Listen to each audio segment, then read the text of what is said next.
ሰላምታዬ ለሁላችሁም ይድረስ። ፍቅረ ገብርኤል ነኝ። ዛሬም በሌላ ቪዲዮ ተገናኝተናል። በዛሬው ቪዲዮአችን የመጀመሪያውን ጧት ያቀረብኩላችሁን ሁለተኛ ክፍል ነው ይዤላችሁ የመጣሁት። አሁን በቀጣይ የምታዩት እህታችንን መምህር ተስፋዬ አበራ ነው ኢንተርቪው ያደረገልኝ። በዚህ አጋጣሚ ሁለት ነገሮችን መናገር ፈልጋለሁ። መምህር ተስፋዬን ማመስገንና አንዳንድ የማይመለከታቸውን ሰዎች እንደማይመለከታቸው መናገር ፈልጋለሁ። በመጀመሪያ ከማይመለከታቸው ሰዎች ሲጀምር የቤተ ክርስቲያንን ችግር መመርመር የማትፈልጉ የችግሩ ተጠቃሚ መሆን የምትፈልጉ ጠላታችሁን ተዋርሳችሁ በውስጣችሁ አስቀምጣችሁ ሊቀሊቅ ተብላችሁ ዶክተር ተብላችሁ የኛን ችግር ማወቅና መረዳት የማትፈልጉ ችግሩን መመርመርና ችግሩን መፍታት የማትፈልጉ ሰዎች እንደዚህ የለፋንበትና የታገልንለትን ነገር ለአደባባይ ስናበቃ የእናንተን አስተያየትም ሆነ ተግሳጽ የማንፈልግ መሆኑን በቅድሚያ እንድታውቁ ፈልጋለሁ። ከዛ በመቀጠል ይሄን የምርመራ ቪዲዮ እንድሰራና እንዳዘጋጅ ብዙ ነገሮችን ያመቻችልኝና ብዙ ዶክሜንቶችን የሰጠኝ መምህር ተስፋዬ አበራ በመሆኑ መምህር ተስፋዬ አበራን በተማሪዎቹ ስም እያመሰገንኩኝ አምናችሁን ብዙ እህቶቼ እነዚህ መረጃዎች ለእኔ ልታቀብሉ በመምጣታችሁ እጅግ በጣም አመሰግናለሁ። ይህም የሆነበት ምክንያት እኔ በግሌ ማንም ሰው የማያውቀኝ አንድ ተራ ሰው በሆንም የዚህ ግለሰብ ሰለባ የሆናችሁ የመምህር ተስፋዬ አበራ ተማሪ መሆኔን አውቃችሁ መረጃዎቹን ያለ ፍርሃት በልበ ሙሉነት ወደ እኔ ይዛችሁ በመምጣታችሁ በጣም አመሰግናለሁ። ይሄም የሆነበት ምክንያት በአደባባይ የመምህር ተስፋዬ ተማሪ መሆኔንና በአንዳንድ አገልግሎቶች ከመምህር ተስፋዬ አበራ ጋር ስላያችሁኝ ይሄን አውቃችሁ ይሄ ልጅ ሊጎዳን አይችልም፣ ያለንን መረጃ ብንሰጠው ይህን ነገር እስከ ማጋለጥ ደረጃ ይደርሳል፣ ይህን ጉዳይ መምህር ተስፋዬ ጋር ሊያደርስልን ይችላል፣ መምህር ተስፋዬም እጁ ላይ ያለውን መረጃ ሰጥቶት ተናበው ተጋግዘው ትልቅ ደረጃ ያደርሱታል፣ ቤተክርስቲያንንም ነፃ ያወጧታል፣ ይህንም ግለሰብ ከድርጊቱ እንዲቆጠብ ያደርጉታል ብላችሁ አስባችሁ አንዳንድ መረጃዎችን ወደ እኔ በመላክ አብዛኛዎቹን መረጃዎች ደግሞ ለመምህር ተስፋዬ ልካችሁ በመምህር ተስፋዬ በኩልም እንዲደርሰኝ ስላደረጋችሁ እግዚአብሔር ይስጥልኝ፣ በጣም አመሰግናለሁ። ከዛ በመቀጠል በዚህኛው የቪዲዮ ክፍል መምህር ተስፋዬን ማካተትና ማስገባት የፈለግኩበት ምክንያት መምህር ተስፋዬ አስራተ ገብርኤል ያጭበረበራቸው እህቶች እና ወንድሞች ወደ መምህር ተስፋዬ መጥተው ብዙ ነገሮች ቢነግሩትም አስራተ ገብርኤልን በአደባባይ ማስጣትና ማዋረድ አልፈለገም ነበረ።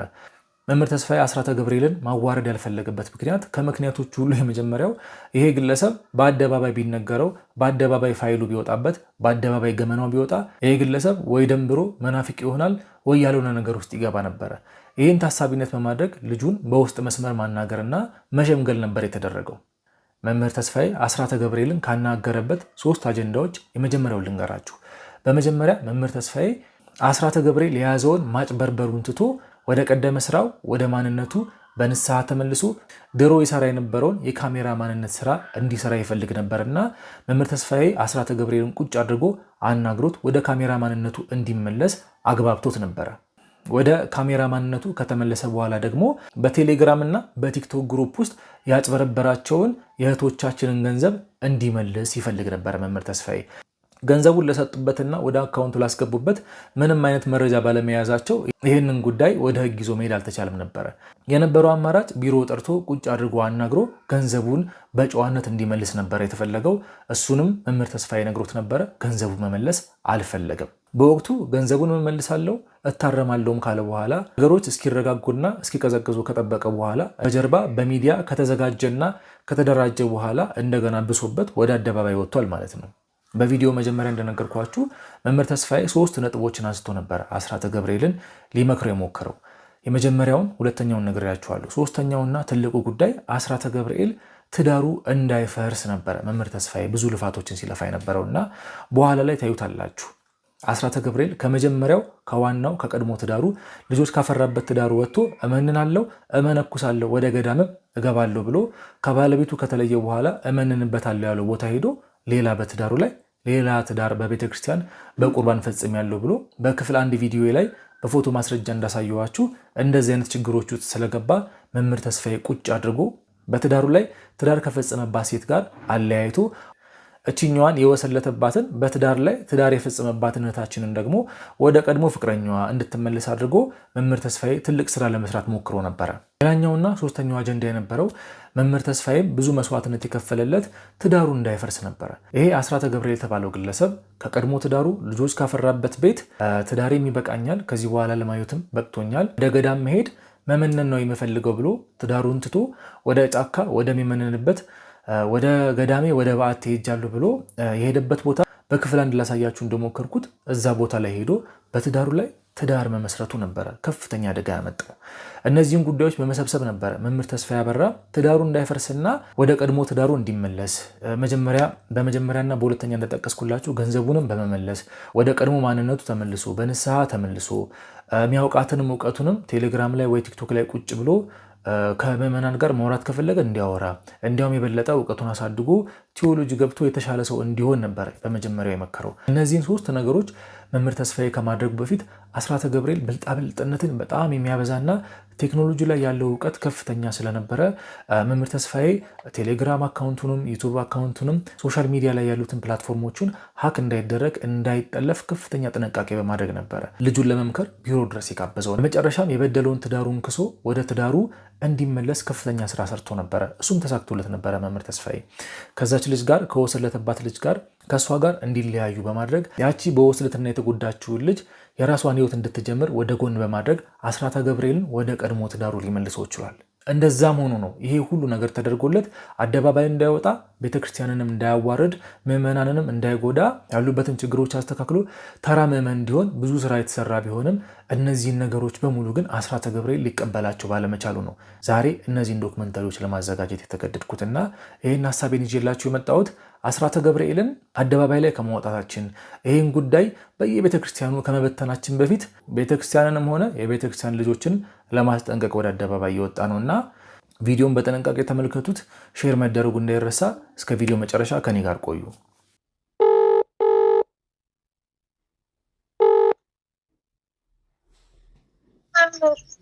ሄሎ። አቤት መምህር፣ እንዴት አመሸህ? ሰላም አመሸህ መምህር። እንዴት ነሽ ወለተ ገብርኤል? እግዚአብሔር ይመስገን። እንዴት አመሸህ መምህር? እንኳን እግዚአብሔር መልሶ ለአገልግሎት አቆመ። ወንድማችን መምህራችን እግዚአብሔር ይጠብቅህ። አንዳንዴ እግዚአብሔር በፈቀደው ቀን ነው የሚያገናኙና ለልጆች ለባለቤት ለእኛም ለተማሪዎች እግዚአብሔር ያኖርልን። አሜን። እናት አመሰግናለሁ። እግዚአብሔር እድሜና ጤና ይስጥህ። ጠላቶች አሁንም ያፍራሉና ያው እኔ እንዳጋጣሚ ያው ያለኝ ነገር ልነግርህ ፈልጌ በእኛ ስም እየነገደ በጣም ብዙ ያጭበረበረ ከኑግ የተገኘ ሰሊጥ አብረህ ተወቀጥ እየተባለ ስለሆነ የእኛንም ስም ያነሳል። የቀሲስ ሄኖክን በቃ የሁሉንም ስም እያነሳ ይሄ ልጅ አስራተ ገብርኤል በቃ ድብልቅልቅ አድርገው። እኔ እንዲያውም ቢሮ ጠርቼ 4 ሰዓት 5 ሰዓት ሙሉ መምከር ተው እያልኩ ማስፈራራት መቆጣት ብለው ልጁ በፍጹም የሚመለስ ልጅ አይደለም። እና መምህር እንዴት እንደሆነ ታውቃለህ? ያው አንተም ከዚህም በፊት ይሄ ነገር ከአመት በፊት ያው ብዙ ነገር አንተ ጋር መረጃው እንደውም በኢሞ ለራሱ የሆነ ሰዓት ካስታወስክ ማለት ነው የኛ ፋሲካ አካባቢ የሙስሊሞቹ አመት ባለ ጾም ላይ አንተንም ሁለተኛ ሚስቱም የመጀመሪያ ሚስቱንም እና እሱ ያው አንተንም ቀጥታ ልደውልልህ እንደ መምህር እኔ እኮ ኢትዮጵያ ነኝ ያለሁት። አይ ይሄ ጥሩ ነው ያለው ድምፁ ጥሩ ነው።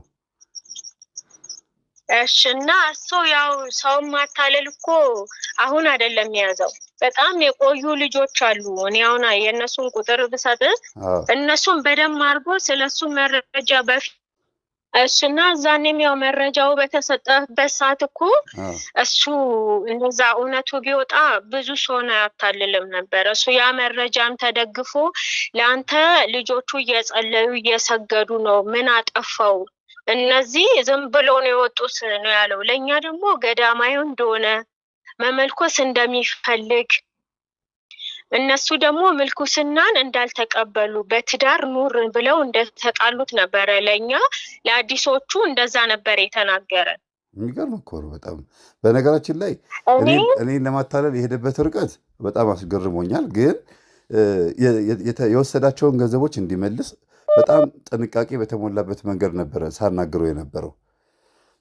ምክንያቱም ዝም ብዬ እንዲሁ ብጣላው ብቆጣውና ኤክስፖዝ ባረገው ባጋልጠው ብዙ እንደናንተ የመሳሰላችሁ ምስኪኖች ገንዘባችሁን በልቶ ይቀራል።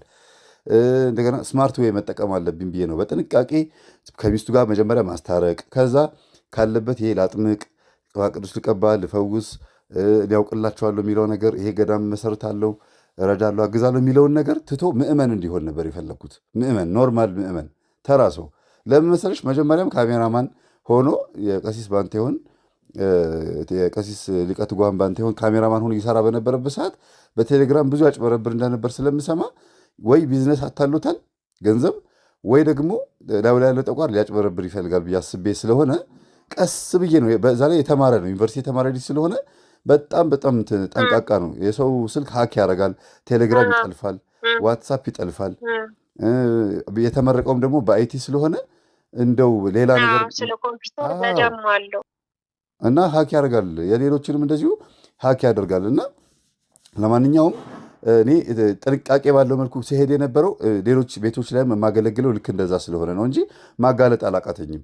ግን በጥንቃቄ አውቄ ዋሽቼ ለማስታረቅ ዋሽቼ በዛ በግሩፕ ውስጥ ገብተን አይ እኔ እኮ አውቀዋለሁ ይሄን ፎቶ ምናምን ብዬ ልጁን አለሳልሼ አቅርቤ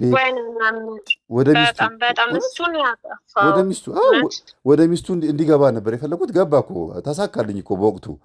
ግን ከገባ በኋላ ግን ለካ በኋላ ስሰማ ሚስቱን በገንዘብ ነው አታሏት። ይሄን ያክል ብር ሰጥሻለሁ አታጋልጭኝ አታጓርጅኝ ብሏት ነው መሰለኝ። ሁለቱም አንድ ላይ መጥተው ቢሮ እኔ ጋር ኢንተርቪው ያደረኳቸው እና የውሸት ደብዳቤ ጽፎ ለዛ አርባ ምንጭ ላለው አገረ ስብከት የውሸት ደብዳቤ ልክ መሬቱን እንደመለስ አስመስሎ በኋላ ደግሞ ለምን ይላል ደውሎ ሌላ ነገር በቃ የውሸት ደብዳቤ እንደሆነ እውነተኛውን የቤተክርስቲያኑ ደብዳቤና መሬቱ በሱ ስም እንደሆነ እውነተኛውን ነገር እንዳልሰጣቸው አየሽ። እንደዚህ ነው የቀላቀለውና አሁን መረጃ እኮ ተለቋል። እሱን አሁን ላኪልኝ ለራሱ ካልክ እኮ ልካለው እንዳልመለሰ ውሸቱን እንደሆነ አባቶችን ኑና ከፈለጋችሁ ጳጳሳትን እንኳን ያገረ ስብከቱን ኑ እስከ ቤት ያናግሩኝ ብሏል ብለው እነሱ ቪዲዮ የሰሩበት እኔ ጋር አለ። አንተ ጋር ቢያጠፋ የሚስቱ ፎቶም አለ። አባቶችን የጥፋት ቢኖርብኝ አልመከሩኝም አልገሰጹኝም ብሎ ሲለቅ እነሱ ደግሞ እኛ ገስጸነዋል ከአንድ 3-4 አንተ ልጅ ተው ብለናል፣ ያልተባረከ ጸበል አትርጭ ብለናል አሉ። ግን አንዳንድ የሚመስለኝ መምህር እኔ ራስን እስካሁንም እግዚአብሔር ጠብቋል ከብዙ ነገር። እነዛ ከሚውሉብህ ደብተራ ሁሉ እመቤታችን ቅዱስ ሚካኤል አንተ የምትወደው ሀፍትዬ ተክልዬ የአባት የእናት አምላክ ቀድሞ ሲያመልኩ የነበሩ የተክልዬ አባት አሁንም ይጠብቃል። ግን ቢያንስ አንተ ለራሱ እሱን ስታቀርበው እኔ የሚመስለኝ አንተ ላይ ለራሱ መንፈስ የሚልክብህ አይመስልም? ይልካል። እንደዛ ማሰብሽ ጥሩ ነው ማለት ይሞክረዋል። ለምን መሰለሽ አሁን በኋላ የሰማነው እኛ መምህር ግርማም ሌሎችም በቅጠላቅጠልና በእጽ ነው የሚጠቀሙት አልተጠቀሙ። አሁን መምህር ተስፋ አልተጠቀመበትም እንጂ በእጽ ነው እንትን የሚለው እንደዚህ ሰዎችን እንትን የሚለው ምናምን ብሎ ተናገራሉ።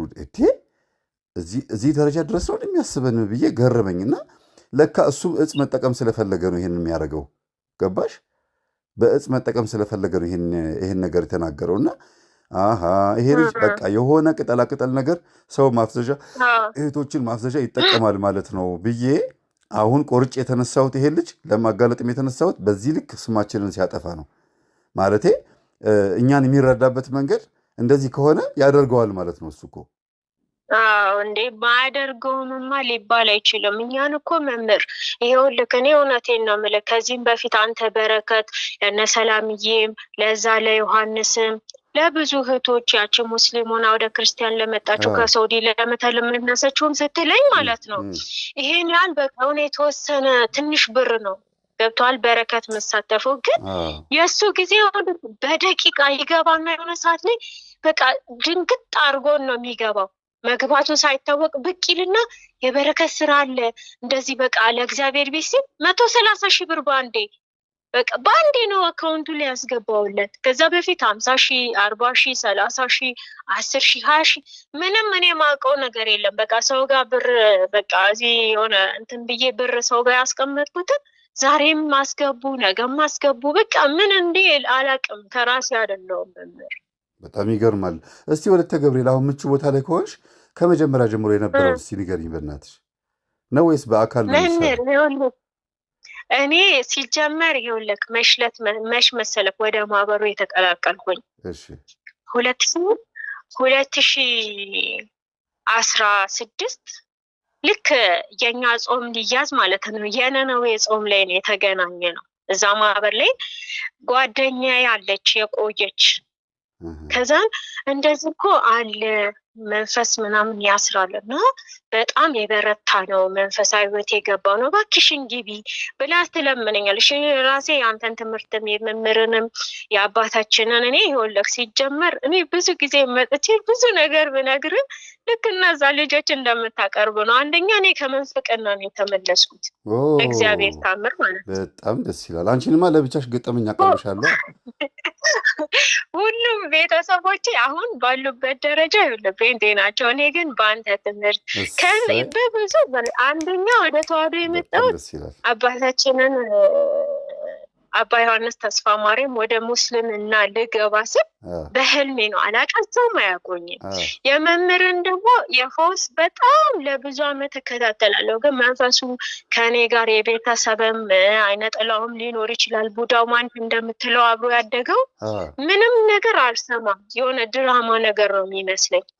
መምህር ሲፈውሱ መንፈሱ ሲለፈልፍ ምንም በቃ ማለት አይኔ ስዕል አድኖችን እመቤቴን መድኃኒዓለምን መላእክትን ማንንም አውቀው ነገር የለም። ግን አንተ እንደምትለው ለቤተ ክርስቲያን ለቅዱስ ገብርኤል ተሰጥቻለሁ። ክርስትና ስነሳ ለቤተ ክርስቲያን የተሰጠሁት ያንንም አላውቅም። ያው አንዳንዴ የእግዚአብሔር ስራ ሆኖ ነው እና የስለት ልጆች ከመከራ ይተርፋሉ ይባላል። የሚገርም እኮ ነው።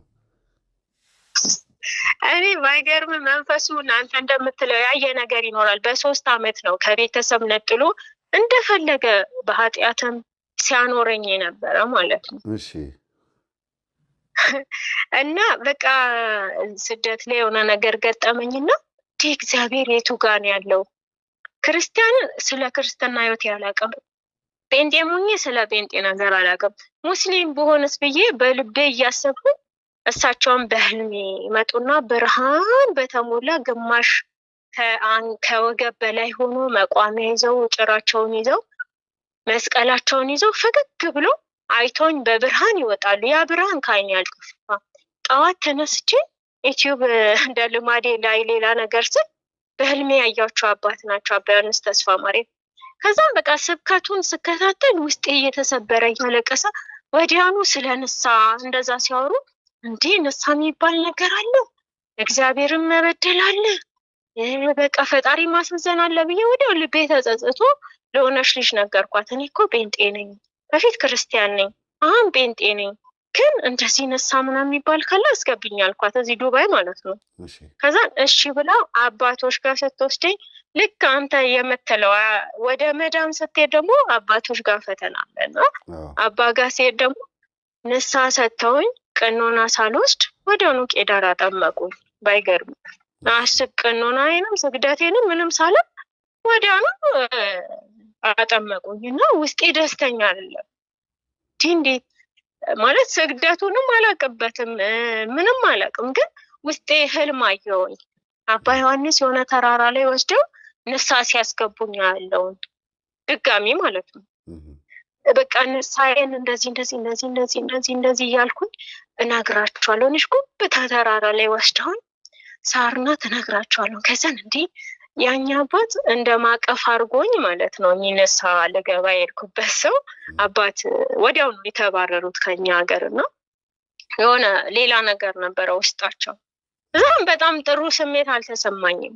ከአባቶች እንደዚህ ሆነ እንዴት ነው ብዬ ውስጤ ደስተኛ አልነበረም። ከዛ በህልሜ ንስሐ ስገባ ሌላ አባት ፍለጋ ቢያንስ የ4 ሰዓት የ5 ሰዓት በመኪና ተጉዤ ሌላ አባት ጋር ሄድኩና ንስሐ ገባሁ ድጋሚ ማለት ነው። ከዛን ቀኖና ሰጡ። ይፍቱኝም ሳል ደግሞ ይፍቱኝ የሚባለው ነገር አላውቅም። ዝም ብዬ ስግደቴ ምናምን ጨርሼ ተውኩኝ። እዛም በቃ ግን ትምህርታቸውን እየተከታተልኩኝ በቃ ውስጤ የመሰበር የማልቀስ እግዚአብሔርን የመፈለግ መንፈሳዊ ህይወት ነጠላ መልበስ በቃ ወደ ቤተ ክርስቲያን ሁሌም ቅዳሜ የሚሄድ እሑድ የሚሄድ የሆነ እረፍት እየጠየኩኝ በቃ ባለኝ ሰዓት ቤተ ክርስቲያን። ከዛን እንደ አጋጣሚ ደግሞ ኮሮና ሲገባ የመጀመሪያ አንድ ብለህ የገጠመኝ ስትለቅ አንድ ብዬ ነው የጀመርኩት። አንቺ ታዲያ እኮ የመጀመሪያው እኮ ተማሪ ነሽ ማለት ነው እኮ። አንድ ብዬ ገጠመኝ ካስታወስክ እንደው አሁንም ትዝ የሚልህ ከሆነ አንተ ካሜራማን ሆነ ያቺ ድንግልናዬን ውሰድ ምናምን ያለችው ልጅ ገጠመኝ ነው መጀመሪያ የለቀቀው። ድንግልና ያላትን ሴት አልፈልግም ብሎ ድንግልናዬን ውሰድ ብሎ አሁን በቃ ስለ ድንግልና አስተምረሃት ቤተክርስቲያን እየወሰድካት እዛ እናንተ ጋር ቅዱስ ገብርኤል እየወሰድካት እንደዚህ በቃ እየተመለሰች ቤቷ ድረስ ሁሉ እየሄድክ እንዳስተማርካት ደህና ህይወት እንደ አንድ ብለህ ስትልቅ እሱን ገጠመኝ ስከታተል ባይገርም ማለት ነው። እኛ የአባዬ ግሩፕ ነበረን የአባዬ ነሳውንም አለን ማህበር ማለት ነው። እና ከዛ ያንተን ትምህርት እዛ ላይ ጓደኛ ያለች እንደው አንተን መታ ማዘርንም እንዴት አግኝታለች። ኦኬ ደስ ይላል በጣም የሆነች ልጅ ከዛ ምን እንዳደረኩ ታውቃለህ? ሙሉ ማህበሩ ላይ የአንተን ትምህርት እንዲከታተሉ በስ አድሚን ነበረችና ይሄ እኮ በጣም ደስ የሚል ነው ገጠመኝና አንዳንዴ ይሄ ነገርስ ቢሰሙ ብዬ እዛ ላይ እንዲሰማ አደረኩኝ። በጣም ብዙ ልጆች ነን እኛ ቢያንስ አሁን ከ10,000 ምናምን በላይ እንሆናለን። እናንተ ማለት የመጀመሪያዎቹ እኮ ባለውለታዎች ናችሁ። ቢያንስ ገጠመኙ ለህዝብ ለዓለም እንዲደርስ ምክንያት የሆናችሁት እናንተ ናችሁ ማለት ነው። እኔ መጀመሪያ እንደሰማሁ ጓደኛዬ እኔን ነገር ትቀበላለች የማህበሩ ዋና አድሚን ናት። እዛኔ አሁን ወደ 20 ምናምን ማህበር ነው። አንድ ማህበር 250 ሰው አለው አንዱ ማህበር እና ወደ 20 ምናምን ደርሰናል። 1 2 3 ተብሎ ማለት ነው። እኛ 7-8 ዓመታችን ነው። 2008 2009 ላይ ነው ማህበሩን የጀመርነው እና የመምህር ትምህርት በቃ ሁሉም ሰው ማድመጥ ጀመረ። ሁሉም ሰው በቃ ያንተም ማለት ነው። እና እንደዛ እያልኩ እግዚአብሔር ይመስገን በጣም በቃ የገጠመኝን እየሰማሁ አንተ ስጋ ደግሞ ህይወት ነው ለነፍስም ለስጋም ነው አንድ ቀን እንኳን ስትል ወይኔ ፈጣሪ ለአንድ ቀን እንኳን እያልኩኝ እውነቴን ነው የምልህ እግዚአብሔር ይመስገን በቃ በሰው ሀገር ሁሌ እምላለሁ አባዬም አንተም መምህር ግርማም ከዛም በኋላ አይኔ ተከፈተልኝ። በቃ ስለ እግዚአብሔር ስለ ክርስቶስ ስለ ቅዱሳን በቃ ስለሚጋደሉት አባቶች ሁሉም ነገር በቃ ማወቅ ቻልኩኝ። በቃ አንተ የምትለቃቸውን ትምህርቶች መጽሐፍ ቅዱስ ላይ ያለውን ነገር ሁሉም ነገር እግዚአብሔር ይመስገን። ከዛ እቺ ጓደኛዬ ናት መንፈሳዊ ህይወቴን ስለምታውቅ እንዲህ አንቺ ደግሞ እኮ ከዛ የበለጠ ትበረቻለሽ ብላ ታስገባኛለች። ልክ የነነዌ ጾም ላይ ማለት ነው። በዛን ሰዓት ደግሞ ከሱ ጋር ቀድሞ 2015 መስከረም ላይ ጥቅምት ላይ እሱ አገልግሎ ሲጀምር የነበሩ ልጆች እሷ እዛ ነበረች ቀድማ ማለት ነው። ከዛን ስታስገባኝ እነዚህ ልጆች ደግሞ እነ ወለተ ስላሴ ተክልዬ ልጅ ወለተ ገብርኤል አሜሪካን ያለች ምናምን ሆኖ የዚህ የሚስቱን ፎቶ ያዩና የሁለተኛ ሚስቱ አጸደ ስላሴ የሷን ፎቶ አይተው እንዴት ሚስት ላይ ሚስት ያገባል እንዴት ቁርባን ላይ ቁርባን ይደርባል ብለው እኔ ልክ በገባው ጊዜ 2 ቀን ሳይሞላን ከማህበሩ ለቆ ይወጣሉ እነዛ ልጆች። ገብተዋል። እኛ አዲስ ነን ማቀው ነገር የለም። ከዛ ይጠይቁታል ነባሮች እነዛ ጥሏቸው ሲሄዱ እኛ የአባቶቻችን መንገድ ነው የምንከተለው ብለው ማህበሩን አድሚኖች ናቸው ለቆ ሲሄዱ አብሯቸው የነበሩ ምን ሆናችሁ ነው ለምን አትነግሩንም ሲሉ መናገር አልፈለጉም። ያው ታውቃለህ እሱ ሰው ላይ መንፈስ እንደሚልክ እኔም ደርሶብኛል። እንደሞ ለዛም ደግሞ ጥያቄ አንተንስ ይሄ ነገር ይሆናል የሚለውን ነገር ደግሞ ኋላ ላይ ጠይቃለሁ። ከዛ ምን ይለናል መሰለ እናንተ በኢሞ የተወያያችሁ ጊዜ ለኛ የተወሰነ ማህበሩ ላይ ልጆች እየለቀቁልን ነበር እናንተ የምታወሩትን እየቀዱ ስሙ የሚያወሩትን እያሉ ማለት ነው። መምህር ተስፋዬ ጋር ዛሬ ውይይት ነበረን በኢሞና ላይቭ ገብቶ ኢሞ ላይ እየተወያየን ነው ብለው ለኛ ሲለቁልን ነበር። እኛ ምንም አልገባንም። ከዛን እኔም በግሌ ጠይቄዋለሁ ለምንድን ነው እነዚህ ልጆች ከአመት በላይ ካንተ ጋር የነበሩ ልጆች ለምን ወጡ ስለው በግልጽ የተናገረን ማህበሩ ላይ ገብቶ እኔ ሚስቴና ልጆቼን አስፈቅጄ ሚስቴ ፈቅዳልኝ ልመለኩስ ነው እግዚአብሔርን ላገለግል ተጠርቻለሁ። ግን እነዚህ ደግሞ እህቶቼ ተቃወሙኝ። እንዴት ትመለኩሳለህ ልጆችና ሚስትን ትተው ሲሉ እኔ አንደኛ ተቃዋሚ ነበርኩ። ለምን መሰለክ ያንን ነገር ምለው አንተም ከምታስተምረው ከቅዱሳን አባቶችም ታሪክ ስንነሳ ለክርስቶስም ደግሞ ለብዙዎቹ አንድ ሰው ቢሞት ይሻላል አይደል ያለው። እሱ ደግሞ ሚስቱንና ልጆቹን ብሎ ከሚኖር ቢመለኩስ ለብዙ ሰው አይጸልይም ወይ የሚል እኔ በመንፈሳዊ ሕይወትነት ስለተረዳው እሱን ወክዬ ነበረ። እንዴ ቢመለኩስ ለብዙ ሰው ይጸልያል፣ ለሀገር ይጸልያል። እግዚአብሔር ከምንም በላይ ሚስቱን፣ ልጆቹን፣ ሀብቱን፣ ንብረቱን የተዋደል 100 እጥፍ ያገኛል የተባለው ሁሉን ነገር ትቶ የተከተለ ብዙ ነገር እንደሚያገኝ ነው አይደል የተነገረው በመጽሐፍ ቅዱስና እኔ ያንን ነበር የመሰለኝ። የሱ ስራ እውነት መንፈሳዊነት ገብቶት እግዚአብሔርን ሊያገለግል የተጠራ ምልኩስናን የመረጠ አሁን ሊመለኩስ ነው ልብስ ገዝቻለሁ ያንን ሁሉ ነበር የሚለው ባይገርም ማለት ነው። እሺ ሁላችንም ተቀበልን።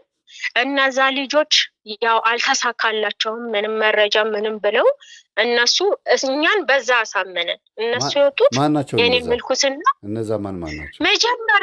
መጀመሪያ ይኸውልህ ከኔ ማቃት ይኸውልህ ብዙ ልጆች አሉ። አሁን እኔ ወይ ፈልጌ እዛኛው ማህበር ላይ አሁን እኔ ያው ከሱ ጋር በተጣላን ጊዜ ብሎክ አድርጎኛል እንጂ ላገኛቸው እችላለሁ። ለምን መሰለክ ሪካርድ ምናምን የተደራረግንበት የተላላክንበት ስላለ ከማንም በላይ ይኸውልህ ወለተ ስላሴ ተክልዬ ልጅ አናግራት፣ እሷ ሁሉን ነገር ታውቃለች። ሁሉን ነገር እኔ የእሷን ቁጥር የቴሌግራሟ በኢትዮጵያ ቁጥር ነው። ለምን መሰለክ እሷ ሁሉን ነገር ከኔ የበለጠ ታውቃለች። ከኔም የበለጠ ሳይሆን ማህበሩ ሲመሰረት አሜሪካ ያለችውን ወለተ ገብርኤል የምትባለዋንም ታውቃለች። እህተ ገብርኤል ደግሞ እህተ ሚካኤል ደግሞ ልታናግር አሜሪካን ያለችው ፍቃደኛ አትመስለኝም። እሱን እዛ እስከ 40 ምንጭ ሄዳ አግኝታው ብዙ ነገር ስደግፈው የነበረች ሴት ነው። ለምንድን የማትፈልገው ልታገኘኝ? እኔ ማውቀው ነገር የለም እንግዲህ ለምን አይ እኔን በግል መምህር ተስፋዬን ማግኘት አልፈልግም ብላለች። እኔ እንጃ ማለት ወይ መረጃውን እኔ ሰጥቼው እሱ ምንም አያመጣም ብላ ይሁን ከማንም በላይ ደግሞ በጣም የሄዳ ቦታው ላይ መጀመሪያ ለራሱ ቦታውን እዛ ጸበል ቦታ የገዛችው ብሎ በአፉም የተናገረው እሱ ነው።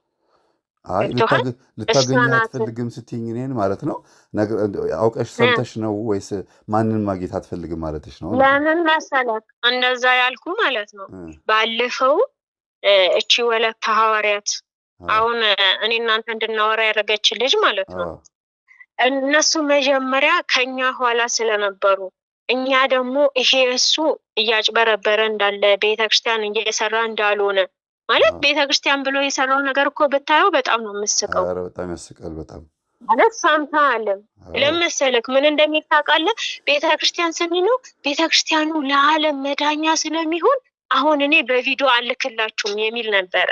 በቪዲዮ ላሳያችሁ አልፈልግም። ሲመረቅ አንዴ ለዓለም ሁሉ ይፋ ይሆናል፣ ሁሉም ዓለም መጥቶ የሚድንበት ነው እያለ እሱ እኛ ላይ ድራማ እየሰራ ነበር። ገብቷል።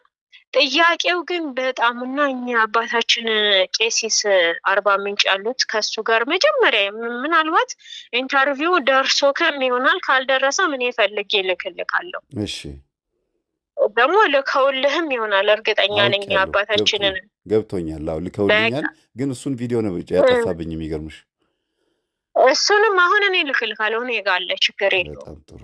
እኔ እሱንም ቪዲዮ እኔ ልክልካለሁ እና እሷ ለምን መሰለህ መጀመሪያ ቦታው ነው እዛ ቦታ ላይ መሰረቱ እዛ ቦታ የሌብነቱ መሰረት ሲጀመር ለራሱ እሷ ነበረች ቀድማ ብር የላከችው። ከእንደገና ደግሞ አገር አቋርጣ ከአሜሪካ ተነስታ መታም እዛ ቦታ ላይ እሱን በአካል አግኝተዋለች። እሺ ገብቶካል። እዛን ደግሞ እንግዲህ እግዚአብሔር ነው የሚያውቀው። ከዛን ባለፈው እሷ በጣም የቆየች ናት እቺ ሴትዮዋ እህተ ሚካኤል በትባሏ እና እኛ ከሱ ጋር ስንከራከር ገብተው እኛን ሲሰድቡ ነበር። ለምን እኛ ምን ነቃን መሰለህ ቤተክርስቲያኑ የውሸት እንደሆነ ስናቅ እኛ አባትም ለኛ ለቤተክርስቲያን አላስረከበም ብሏል። እሱ ክህነት የለውም። እንዳንተ እንኳን ቲዮሪ ተምሮ ቤተክርስቲያን እንዲያገለግል የተሰጠው ሰርቲፊኬት የለውም። ድቁና ያልተማረ ሰው ነው። ምንም አይነት ስልጣን ሳይኖረው ሰው እንዴት ነው ቤተክርስቲያን መምራት የሚችለው? ቤተክርስቲያን የራሷ ህግ አላት፣ ዶግማ አላት፣ ቀኖና አላት። ቄሶች፣ አባቶች፣ ካህናት ሁሉም የራሳቸው ደረጃ አላቸው። አንተ በምን ደረጃ ነው ብለን እኛ እሱን ማህበር ላይ ማፋጠጥ ጀመር ነው ተደራጅተን ማለት ነው። በቃ በውስጥ ተነጋግረን ተወያይተን ከአባ ጋርም ሆነን ስናፋጥጠው እነዛ ደግሞ ለሱ ድጋፍ ሆኑለት። እኛ እስከ ቦታው ድረስ ሄደን አይተናል፣ ስራውን አይተናል። እናንተ ምን አገባችሁ? ተከፋፈልን፣ 2 ቦታ ማለት ነው። እሺ ላይቭ ላይ ነው በቃ የተከፋፈል ነው ማለት ቴሌግራም ላይቭ ላይ ገብተን የተከፋፈል ነው። ከዛ እችኛዋ ከምንም በላይ ብር እየሰጠች አይዞህ ምናምን ስትል የነበረች ሆነችና አሜሪካን ኢትዮጵያ ገብታ ስትጸበል እግዚአብሔር እውነቱን ገለጸላት። ገብቶ ካላደለ የውሸት ስራ እንደሰራ እንዳለ መንፈስ ብዙ መንፈስ እንደጫነባት ሁሉን ነገር አወቀች። ወለተ ሚካኤል ማለት ነው። እህተ ሚካኤል የምትባለው አሜሪካ የምትኖረው ማለት ነው። እህተ ሚካኤል የምትባለው ከዛን ስታውቅ ከሁለት ሐዋርያት ጋር አሁን እኔ እናንተ እንድንገናኝ ካደረገችው ጋርም ያወራሉ። ያወሩና ገብተን እነሱን ይቅርታ እንበላቸው ብሎ አንድ ወለታና የምትባል እህት አለች። ያቶካን በመጨረሻ ላይ ነው ወደኛ ገብታ እሱ ጠቋር አባቡሌ እንዳለበት እሷ ላይ ያለው መንፈስ ነበር ያስነቃበት። ውጣ መንፈሱን ሲለው አንተም ጠቋር አባቡሌ እኔም ጠቋር አባቡሌ ማን ነው የሚያዘኝ ብሎ አንተ ምሰራው እንዴት ነው ብሎ እሱን ያጋለጠው መጀመሪያ የወለታና መንፈስ ነው። ከዛን መምህር ሁለት ጊዜ ጥላ ወጌ ልኮበት እኛ እየጸለይን እየሰገድን በመቁጠሪያ እየቀጠቀጥን ጥላ ወጌው እሷን ማግኘት ሳይችል አራስ ልጅ ክርስትና ልታስነሳለች ሴትዮዋን ጥላ ወጌ ገሎ ሄዷል። እንዴ ማለት መልአክ እንደ በስርዓቱ ጥላ ወጌ ይልካል ማለት ነው? እውነቴን ነው ምልክ መምህር እሱን ልጅቷንም አግኛት። ከዛን ሁለተኛ ደግሞ ማለት ነው ሄዳ ጧፍ ቤተክርስቲያን ላይ ያሰረሽ ብሎ አንቺ ስራ አላሰራም ያልሽኝ አንቺ ነሽ ብሎ ድጋሚ ሲልክ እሷ ከጎረቤት ቡና ገብታ እየጠጣች እሷ ልጅቷ መንፈሳዊ ህይወት የበረታች ናት። ያንተን ትምህርት ብዙ ትምህርት የምትሰማናት ሰግዳለች፣ ጸልያለች፣ ታለቅሳለች፣ የእንባ ሰው ናት። እና ቡና ልጠጣ የገባችበት ሴትዮዋን ቡና እየጠጣች መጣ ብላ ወዲያውኑ አንገቷን ይዛ ሞተች ሴትዮዋ። ከጎረቤት 2 ሰው ሞቷል። መንፈሱ ግን ለእኛ ገብቶ እሷ ላይ ያለው ምን ይላል? ጠይቋት ለእሷ የተላኩ ቡና ስጠጣ አሮጊቷን አንቄ ገድያታለሁ ብሎ ወደ ራሷ ስትመለስ ለቅሶ ላይ ናት። እሷ ምን ሆነሽ ነው? ዛሬም እኮ ሰው ሞት አለች። እውነቴን ነው የምልህ እኔ እሷንም አገናኛለሁ። እውነቴን ነው የምልህ። እሺ እግዚአብሔር ያቺን የ80 ቀን ልጅ እያሳደገች ያለችው አቺ ጎረቤቷ ናት። በር ተንኳኳ አለች መምህር። እሷ ከኛ ጋር እየሰገደች ነበር። እኛ በጣም ፈርተናል። በጣም ማን አለን? እሺ እኔ በስደት ነኝ፣ እሷ በሀገሯ ናት። ብዙዎች በስደት ነው። ግን እኔ በእውነት ነው የምልህ እኔ እንግዲህ አላውቅም። እሷ ለራሱ በአካልም ማግኘት ትችላለህ። እኔ ስመጣ በስልክም ቁጥሯን ሰጥቼ ስለሱ የእሷ መንፈስ ነው ጠቋር አባቡሌ እንዳለበት ከወለተ ስላሴ እንደተዋረሰ ከወለተ እያች ስላሴ ናት የእሱ ሚስት ሁለተኛዋ ከእሷ አጸደ ስላሴ ከእሷ እንደተዋረሰ ለራሱ የእሷ መንፈስ ነው የተናገረው። የዚች የወለታና መንፈስ ታስሮ የሚያገለግል መንፈስ አለ። የእሷ እንግዲህ ይችላል። እኔ እግዚአብሔር ነው የሚያውቀው። ኦልሬዲ አዛው ነው አሁን ምን እየተደረገ እንደሆነ ትጠይቀዋለች። በእርግጥ ትክክለኛ አካሄድ ባይሆንም ግን በወቅቱ ማለት ነው ምን እየተከናወነ እንደሆነ በህይወቷ ራሱ የተላከው ከማን እንደሆነ ተናግሮ መሸኘት ነው እንጂ ማቆየት ጥሩ አይደለም። ችግሩ ማቆየቱ መምህር መጨረሻ ላይ ማለት ነው የእሷ መንፈስ ለራሱ እንዳይናገር አሰረ። ማለት ከሱ ምንም አይነት መረጃ እንዳይሰጥ እሷ ጋር ያለውን መንፈስ አሰረባት። ገብቷል። ለእሷ እንዳያወራ መረጃ እንዳይናገር ለምንድን ነው ዝም ያልከው ስንል ታስረን ነው ብሎ ይጽፍ ነበረ። ታስረን ነው ማለት ያው ባይዘዌ የታሰሩ እኮ አጋንንት የሚታሰረው በእግዚአብሔር ኃይል ነው አይደል? አለ ገብርኤል። ግን ታስረን ነው ሲል ምን ማለቱ ነው? እሱ የትኛው ደብተራ ሆኖ ነው? ተዋናይ አይደለ ወይ ደግሞ ማንም አይደለም። መንፈስ ማሰር የሚችል ሌላ መንፈስ የለም። ግን ግብር ተሰጥቶት አርፈ ተቀመጥ ዝም በል ተብሎ ነው። ገባሽ? አንድ ሁለተኛ ነገር ደግሞ እግዚአብሔር ከሆነ ያዘዘው ደግሞ ታስረን ነው ዝም በል ተብለን ነው ካለ አዎ፣ እንጂ ራሱ ይሄ ደብተራነት ስራ የሚሰራው አስራተ ገብርኤል ሰይጣኑን አስሮት እንዳትናገር ማለት አይችልም ማለት ነው። ግን አሁን እንዳልከው ለሱ ግብር ሰጥቶት ከሱ ምንም አይነት መረጃ እንዳይሰጥ እሷ ጋር ያለው መንፈስ ከለከለው። ግብር ሰጥቶት እንዳልከው እንደዛ አደረገና እኛንም ምን አረገን መሰለህ? ማህበር ላይ ስንገባ እንዳንጸልይ እንዳንሰግድ በቃ ህብረት እንዳይኖረን ለያየን። ባይገርም ከሱ ወተን እኛ በጣም በርተተን ነበረ ስግደት በቃ ያው የግላችንም እናረጋለን እና መምህር ከዛን እኔ ምን አልኩ እንደ መሰለ ከኔ አሁን እሱ በረከት ስራ እያለ ነበረ ብሩን ያው የሁላችንን ብር ሲሰበስብ የነበረው ቤተክርስቲያን እያሰራው ነው ወይ ቅዱሳት እያሟላው ነው የመቀደሻ ልብስ ያስፈልጋል እዛ ሀገር ማብራት የለም እንደዚህ በቃ ይሄን ያህል ብር ያስፈልጋል እያለ ነበረ ብር ሲሰበስብ የነበረው። መጨረሻ ላይ ይሄን 130,000 ብር የላኩበት ደግሞ ወለተ ስላሴ ተክልዬ የምትባለዋን ልጅ አገናኛለሁ። እሷ ጆርዳን ሆና ምን ታረጋለሽ መሰለህ? ይሄን ለበረከት ስራ አስገባልኝ ለቤተ ክርስቲያን፣ ይሄን ደግሞ በአካውንቴ አስገባልኝ ትልና ብር ትልክለታለች። ከዛ እሱ ምን ያደርጋል መሰለህ? ብሩን እሷም ምን አለሽ መሰለህ? እኔ አካውንቱን ሲሄድ በችኮላ ስለሆነ አላስተካከልኩም ነው ለኔ መተለኝ። ግን ብሩን የላከችው በራሱ ነው በአስራተ ገብርኤል አካውንትን የላከችው። ከዛ እሱ 130,000 ብር እሷ በሰጠችው አካውንት ያስገባና ከ2 ሰዓት በኋላ ብሩ ደረሰኝ ቆርጦ ምናምን አስገብቻለሁ ብሎ ከወጣው በኋላ ብሩ ወደሱ ተመላሽ ሆኗል። አካውንቱ መቀበል አልቻለም። ባህደን ከዛ ይሄ ብር የተመለሰው የማህበሩ አስትሮ መንፈሳዊ ማህበር ነው የሚለው ገብቷል አይደል? ግን በራሱ ስም ተመለሰው። በራሱ ስም በአስራተ ገብርኤል አካውንት ተመልሶ 130,000 ብር 1,000 2,000 አይደለም እሱ ብሩን ተጠቅሟል። ገባህ አይደለም? ለግሉ ምንም ያርገው ብሩን ከተጠቀመ በኋላ እቺ ልጅ ትመጣለች ወደ ኢትዮጵያ። እሺ ትመጣና ብር ልታወጣ ስትል ከ250 ብር በስተቀር ምንም አካውንቷ ላይ ብር የለም። በስመ አብ ወወልድ ወመንፈስ ቅዱስ። ይሄ ወረቀቱ ምናምን እኔ አሁን ልከልካለሁ፣ አስፈላጊ ሁሉንም ነገር ልከልካለሁ። ከዛን እቺ ልጅ ሄዳ ታጣራለች።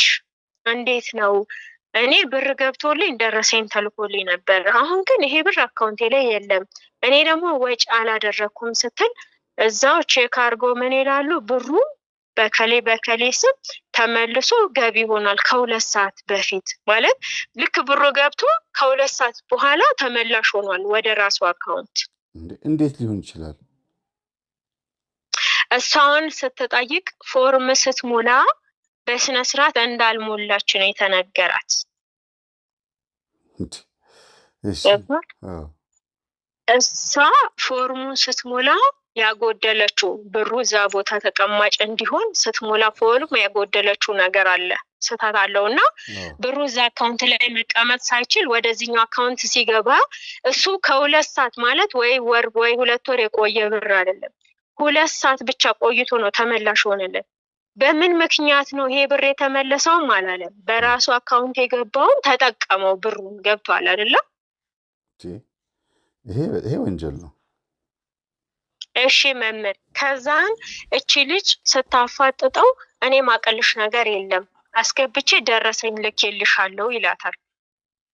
እውነትም ደረሰኝ ልኮላታል አስገብቶ ማለት ነው በዛው በሰዓቱ። ግን ብሩ ወዲያውኑ ከ2 ሰዓት በኋላ ተመላሽ ሆኖ ወደ እሱ አካውንት ነው የገባው። ከዛን እሷ ደግሞ እኔ እናንተ አንላቀቅምና እዛው ባንክ ካለህበት ከአርባ ምንጭ ና ስትለው ዛሬ አገልግሎት ነኝ ነገ አገልግሎት ነኝ እያለ እሷም አለቀቀችውም። የምትደውልበትን ሰዓት ሁሉ ነገር እኔ ፎቶ ይላክልኝ ያለ ልክልካለሁ።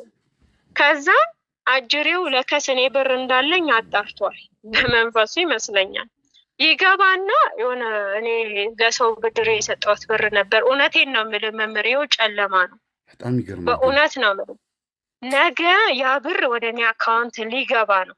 ባይገርም ከጓደኛዬ አውርቼ ብሩን ልመልስልሽ ነው አካውንት ላኪልኝ ስትለኝ እሺ ብያ ጠዋት አውርቼ ልክ በኢትዮጵያ 11 ሰዓት ላይ ይደውልልኝና ወለተ ገብርኤል እንደ እህቴ ነው ማይሽ አንድ ነገር ላማከርሽ ነው እባክሽን ተቸግሬያለሁ ብሎ በቃ እንደሚያለቅስ ሰው እኔ አልቅስ እግዚአብሔር ነው የሚያውቀው። በቃ እንደዚህ እባክሽን አገልግሎት ሊበላሽብኝ ነው እዚህ መሬቱን አስተካክዬ አገልግሎት ልጀምር ስል ይኸውልሽ የሆነ ብር ለአገልግሎት ሰታ የሆነች እህት እኔ ሳላቅ ተጠቀመው ማለት ለቤተ ክርስቲያን ለድሃ እርዳ ብላኝ አሁን ስትጣለኝ ብሩን ከፈላለችኝ።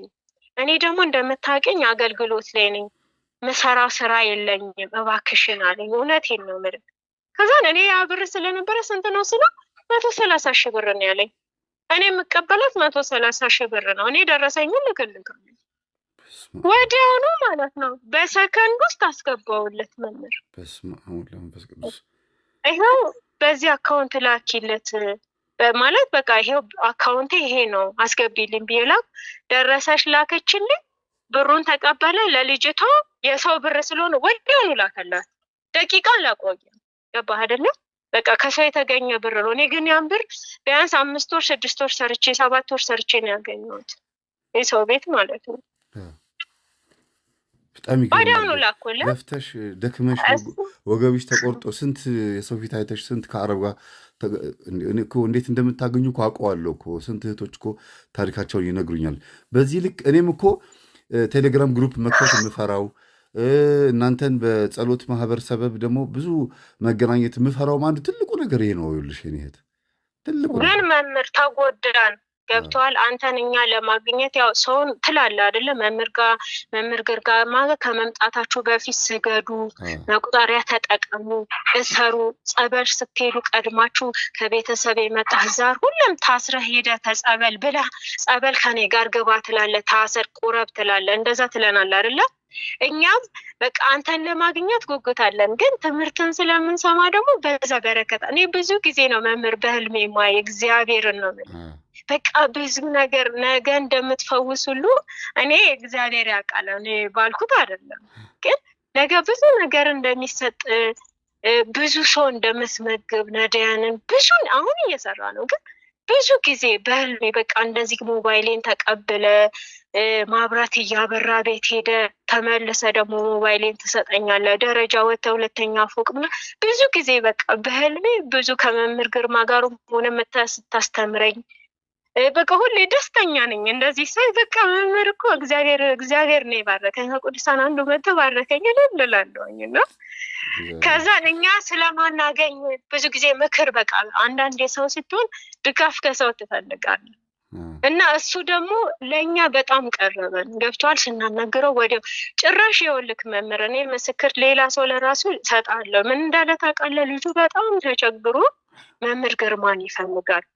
እነዚህ ደግሞ የተደራጁ ነው የሚመስለኝ የአስራተ ገብርኤል ልጆች መንፈሱ ይሳሳባል ተሌለ እሱ ራሱን ቄስ ኃይለ መለኮት ግርማ ያባ የመምህር ልጅ መስሎ ሰውን እንደሚያወራ በእርግጠኝነት ምስክር ሰጣለሁ። እኔ ሰው መምህር ግርማን ፈልጌ ነው ነኝ እኔም የእሳቸው ልጅ ቢያንስ እኮ መምህር እኛ የአንተን ሲዲ አይተናል የብዙ ሲዲ አይተናል ስትፈወስ ገብቶል። አንተ የእሳቸው ልጅ ነኝ የእሳቸው ተማሪ ነኝ ብትል ሁሉም ሰው ምስክርነት አለው። ከአንድም ስንት ቪዲዮ አለ አንተ በአባጅ ስትፈወስ። ግን እሱ የቱ ጋር ነው የተፈወሰው ነው የኛ ጥያቄ። ገብቶላ ሰው እኮ የተፈወሰ ሰው ነው ሰውን ለመፈወስ ሰውን ለማስተማር ብቁ ነው ብለህ የምትቀበለው። ግን አሁን እሱ የሆነ ልጅ በጣም ተቸግሮ በመንፈስ ብዙ በመንፈስ ተቸግሮ መምህር ግርማን ማግኘት እፈልጋለሁ ጸሎት እንዲያደርግልኝ ሲሉ አረ የእሳቸው ልጅ እኮ አለ ብለው የአስራተ ገብርኤልን ቁጥር ይሰጡታል። ሲደውል ምን ፈልገህ ነው? አይ እኔ መምህር ግርማን እኔ የእሳቸው ልጅ ነኝ ችግርህን ንገረኝ ብሎ የእሳቸው ልጅ ነኝ እኔ ረዳሃለሁ ብሎ ልጁን እውነቴን ነው የምልህ፣ እኔ ምስክር አለኝ እኔ እሰጣለሁኝ ምን እንዳለው ከሱ አስተሰማለሁ። ሰው ነው በጣም ከልክ ካልፎ ጥግ ሄዷል ማለት ነው። እንደዛ ብሎ ነው እኮ ያቀረበኝ ብሎ እኔ መምህር ከዛን ያንን ብር ካስገባው በኋላ እሱ ያሰበው ልጅቷን እንደማላገኝ ነው። ገባ አይደለ? ከልጅቷ ጋር አንተዋወቅም፣ ከማህበሩ ወታለች፣ ብሬንም ተበላው ብላ እንዲከፍል አድርገዋለች እና በፍጹም ከኔ ጋር ትገናኛለሽ ብሎ እሱ አላሰበም። ገባ? ግን አጋጣሚ ነገር ሆኖ እሷ የላከችለትን የደወለችበትን ፎሎዋርድ ሲያደርግልኝ እኔ ጋር የእሷ ቁጥር ገብቷል።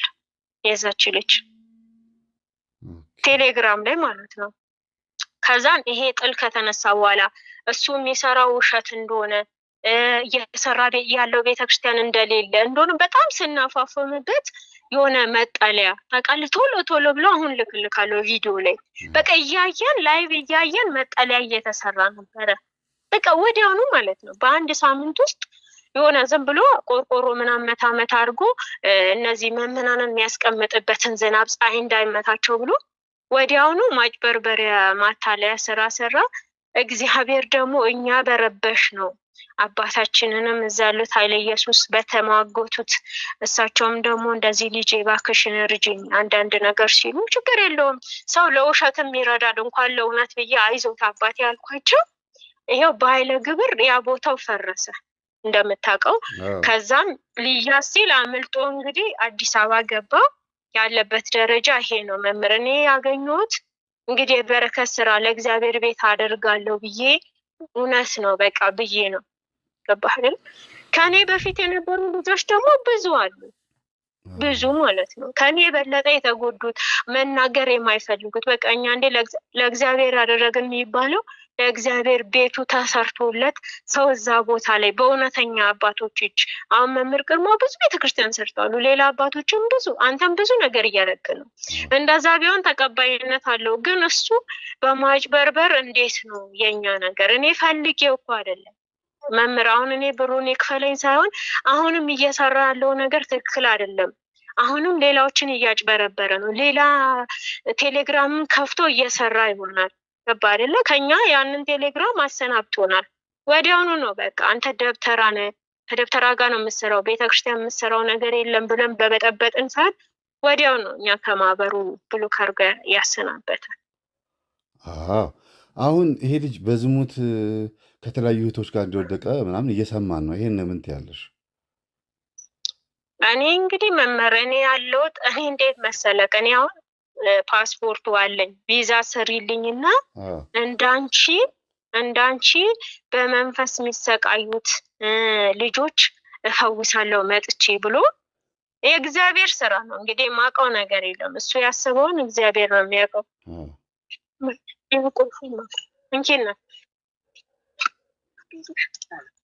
እና ይቅርታ መምህርዬ እና እኔ እሱን በአካል አላገኘሁትም። ገብቷል። እኔ ያለው እሱ ሀገር ነው፣ እሱ ያለው ኢትዮጵያ ነው። ግን እዛ ድረስ የሄዱትም ሰዎች እንደዛ የሚባል ነገር አለ። ደግሞ እኮ አጸደ ስላሴ ምስክር ናት፣ አብሯት ነበረ አግብቱ። አጸደ ስላሴማ እኔ ጋር ቢሮ መጥተው 4 ሰዓት ሙሉ ተከራክረን እንዴት እንደዚህ ታደርጋለህ? በፍጹም እንደዚህ አይነት አካሄድ በፍጹም መሆን የለበትም። በላውንችን ትፈታና እሷ ፊት ነው የነገርኩት። ተፋቱና ይሄ እግዚአብሔር አመልክቶ ነው ሚካኤል ነግሮን ነው መንፈስ ቅዱስ አዞን ነው ምናምን የሚባለው ነገር ወደዛ ኦዲዮ ከፈለገ እኔ አወጣዋለሁ በይፋ። ግን መጀመሪያ ወንድምን መምከር ያለብን በግል ነው አይደል እንዴ? በውስጥ ነው መክረን ጨርሰን የእናንተንም ገንዘብ ለማስመለስ ከሚስቱ ጋር እንዲታረቅ አድርጌ በዚህም በዛም ብዬ ከዛ ወደ ትዳሩ ከተመለሰ በኋላ በላሁን ደግሞ ተራው ደግሞ ገንዘቡን የመመለስ ነው። የገዛኸው ፎቅ የገዛኸው ቤት ምናምን ካለ ሽጥና ብራቸውን መልስ ብዬ ቀስ ብዬ በሲስተም ልገባ ነው። ከዛ ደግሞ እንደገና ደግሞ ምን ላደርገው? ምእመን ላደርገው ፂሙን አስላጭቼም ቢሆን ምንም አድርጌ ወደ ምእመንነቱ ወደ ነበረችው የኮምፒውተር ስራው እንዲመለስ ነው የፈለግኩት። እና አካሄዴ እንደዛ ነበረ። ግን በኋላ ላይ ደግሞ ራሱ ምንድን ያልቃል እጥፍ ይልልሽና እንደገና ቲክቶክ ላይ ደግሞ የሆነ ፎቶ ይለቃል የሆነ ከመምህር ግርማ ጋር የእኛን ስም እያነሳ ይሄ ልጅ ወይ አንዱን ያዝ ምንድን ነው እሱ የምትለው ስለው አንዱን ያዝ ወይ ማስተማር ከሆነ ቴዎሎጂ ግብ አልኩት እና እንዲያውም ላስመዝግብ አልኩት። ቴዎሎጂ ሄድና መስከረም ላይ ጀምር። አሁን 2018 መስከረም ላይ ትጀምራለህ። የርቀት ትምህርትም አለ ከፈለግ። እስከዛ ድረስ ግን መጽሐፍቶች አንብብ። እኔ ጋ ገድላት ድርሳናት አሉ፣ ወይም ደግሞ የቤተክርስቲያን ቴዎሎጂ የዶግማ መጽሐፍቶች አሉ። ሃይማኖትህን እወቅ ብዬ እግዚአብሔር ምስክሬ ነው። ኦዲዮ ሁሉ አለ።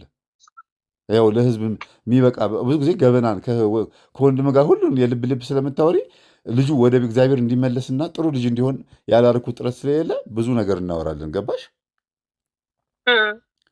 እና ይሄን ልጅ ለቁም ነገር ለማብቃት ብዙ ሄጃለሁ። ከዛ ከልጅ ከአጸደ ሥላሴ ጋር አፋትቼ በአንቺም ወደ ህይወትሽ አንተም ደግሞ እንዲያውም የእሷን የድሮ ፍቅረኛዋን የአጸደ ሥላሴን ስልኩን ስጭኝ ያልኳትና አጸደ ሥላሴ ቆይ ነው ስሙን ላውጣና ላንብብልሽ። የአጸደ ሥላሴ የድሮ ፍቅረኛ ንገሪኝ ብዬ ከእሱ ጋር ላስታርቅሽ ብያት አጸደ ሥላሴ ገብረ ሥላሴ ይባላል። የአስራተ ገብርኤል እህት አልኳት። ካፋቷቸው በኋላ እህት ብዬ ጠራዋት። ስልኳ ሁሉ 094772 ነው። ከዛ ያው ትንሽ ይሄ በአደባባይ መናገር ስለሌለብኝ ነው። ከዛ የቀድሞ ባል ገብረ ሥላሴ ብዬ ሴቭ አድርጌ ደውዬለት እሺ አገኘሃለሁ ብሎኝ ገባሽ? የዚህን ያክል ርቀት ሄደን ማለት ነው። አንተ እኮ እንደምታደርገኝ እርግጠኛ ነኝ። አንዳንዴ ደግሞ ለምንድን ነው መምህር የሸፈንለት እንደሆነ የሚመስለኝ መምህር አንተ ስሸፍንለት የደገፍከው ያህል ነው የመሰለው። ገብቶ አንተ እንደምትለን እኛ ሃይማኖታችንን ለሰው አሳልፈን መስጠት የለብንም፣ መሰዳደቢያ መሆን የለብንም ስለምትል እሱ እኮ የልብ ነው መምህር የተሰማ። አሁን ጭራሽ እኔ በቀደም ዘብር ነበርኩኝ መምህር። በቃ አንተ እንደምትለኝ ቤተሰብ ጋር ስመጣ መንፈሱ እንዳገኛችሁ ሊዱ በቃ እዛው ስለምትል ልክ በቃ መጣውኝ የካቲት መጋቢት 25 መጣው። እስካሁኗ ድረስ ጻድቃኔና ዘብር ነበርኩ እስካሁን ድረስ። በቃ እግዚአብሔር ያግዝሻል፣ እግዚአብሔር ይረዳሻል። እና ምንድነው ልልሽ የፈለኩት ልጁ በፍጹም የሚመለስ ልጅ አይደለም። እና በዛ ላይ ደግሞ እንደዚህ አቅርበሽ ስታናግሪው በጣም ብዙ ነገሮችን ተናግሮ ሃንድል ማድረግ ይፈልጋል። ይሄ መቆጣጠር እና አብረን እንድንሰራ አብረን እንድንል ምናምን ሀሳቦችን ሲያመጣ ወንድሜ እኔ እኮ መተህ እኮ ሀሳቦችን ስታማክረኝ ለሀሳብህ ነው መፍትሄ ነገርኩህ እንጂ እኔ ከሰው ጋር እኮ መስራት አልወድም። ብቻዬን የምኖር ብቻዬን የምሰራ ሰው ነኝ። ከሰው ጋር እንዲያውም የምሰራው አገልግሎት አይደለም። የኔ አገልግሎት አስቸጋሪ አገልግሎት ነው። ተው እረፍ፣ ይሄን ነገር አቆም። በተለይ በዩቲዩብ እና በቲክቶክ ላይ አርፈ ስለ መንፈስ የምታውቀው መረጃን ብቻ እየሰጠህ መጽሐፍቶች እያነበብክ እውቀትህን በዛ በኩል ብቻ ብታደርግ ጥሩ ነው ብዬ ነገርኩት። ቢሮ ሁሉ መጥቶ አላስገባህም ብዬው በር ላይ ነው ያወራሁት። ሁለተኛ ጊዜ መጥቶብኝ ማለት ነው። አትገባም ብዬው ሂድ ተመለስ ብዬው። ከዛ አሁንም ዳቦ ልገዛ በር ስከፍት ቆሟል። የሚገርምሽ ምሳዬን ልበላ ገጠመኝን ከተቀረጽኩ በኋላ ከዳቦ ቤት ዳቦ ልገዛ ስወጣ ቆሟል። እንዲህ አንተ ምን ታደርጋለህ አልኩት። ከዛ እኔ ላናግር ፈልጌ እኮ ነው። ረጅም ሰዓት የቆመው ለካ አሁን ስሰማ ልጁ የድግምት ልምምድ አለው። ገባሽ? ለምን መሰልክ መምህር አሁን ያንን ነገር ያለኝ ማለት ነው። ከዛን ቪዛ አሰርልኝና እስቲ አስገብኝ አለ። እውነቴን ነው የምልህ የእግዚአብሔር ስራ። ቪዛውን ላሰራለት ብሩን ከከፈልኩ በኋላ ምን ይፈጠራል መሰላል? እዛ በጸበሉ ቦታ በቃ እነዚህ ግብረ ኃይሎቹ እንዲፈርስ አባቶች የቤተ ክህነት ደብዳቤ ምናምን ሲያወጡበት ለእኛ እኮ ማለት ነው አገልግሎት እንዳለ ሱባኤ እንደገባ ሱባኤ ላይ እንደሆነ በቃ ምን ብዬ ልንገር ራሱን በቃ አንተ እንደምትል ክንፍ እንዳበቀለ ወይም እስከ 10ኛ ደረጃ የደረሰ ሰው አድርጎ ራሱን ስለሚያስብ እኛ ስለማናየው እንደዛ እያለን እኛ ስለማናየው በቃ ሱባኤ ገብቼ ነውና አልተመቸኝም ሲል እውነቴን ነው የምልህ ያን ብር እዛን የሱ ወደዚህ ሊመጣ ቪዛ የከፈልኩትን ብር አሁን የፋሲካ ጊዜ ነው እዳውን ልጅቷ 10 ብር 10,000 2,000 3,000 ስትልክ ከፍላ ጨረሰችልኝ። ፓስፖርቱንም ልኮ ፎቶንም ልኮ ወደ ዱባይ ሳይገባ ቀረ። አንተ እንደዚህ አይነት ችግር አለበት ባልከው ምክንያት ምናልባት ቢመጣ ቢያገኘኝ ምን አይነት መንፈስ እኔ ላይ አስገብቶ እንደሚሄድ ምን አይነት መንፈስ ሊያደነዝዘኝ እንደፈለገ እግዚአብሔር ይወቅ። የእግዚአብሔር ጥበቃ ይመስለኛል። እኔ ቪዛውን ሁሉ ትኬት ሁሉ አዘጋጅቼለት ነበረ እንዲመጣ፣ ቪዛም ተሰርቶለት ከዛም በራሱ ሰዓት በቃ የጸሎት ሱባኤ ይዛለው ሲመቸኝ እነግርሻለሁ አለ። ቀረ መጨረሻ ላይ ደግሞ የእግዚአብሔር ነገር ሆኖ ልክ የእመቤታችን ዕለት የነሐሴ 1 ላይ ብጥብጥ አነሰን፣ ከሱ ተለያየን። በቃ ደግሞ በቀደም ምን እንዳለኝ ታውቃለህ? አሁን በቀደም አንተም ያናገርከኝ ዕለት ወደ ሐዋርያትንም ያናገርኩለት እዛ ዘብሩኝ ፎቶ ላኩለት። በጣም ነው የምናደደው። ለምን መሰሉት? ያቺ ልጅ ብሩን በውሸት እኔን ለቤተ ክርስቲያን ሰታ ክፈል አለችኝ። ለአገልግሎት በአካውንቱ ያስገባችውን በማህበሩ አስገብታ ስላለኝ በጣም ነው የምናደደው። ግን እኮ ከ300,000 ብር በላይ ነው እኔ በረከት የተሳተፍኩት። ግን እቺ ብር በጣም ነው የቆጨችኝ። ከዛን የዘብርን ቪዲዮ ራሴን አርጌ ዘብር በር ላይ ያለውትን ምናምን ፎቶ አንስቼን የዘብርንኝ ያለሁት መቋሚያና መስቀል መዘግዘግ ተጀምሯል እና ብሬን ስጠኝ ስለው ወዲያውኑ ነው መምህር የደወለው። በጣም ይገርማል። ወዲያውኑ ደወለና እኔ አላነሳሁለትም። ሲደውል እንዳጋጣሚ እዛ በቃ የምህላ ሰዓት ነበረ እና ጸሎት ገብቼ ከዛን ዝም አልኩኝና ሰው ደውሏል በዋትሳፕ። ከዛን እኔ ምን አደረኩ መሰለህ?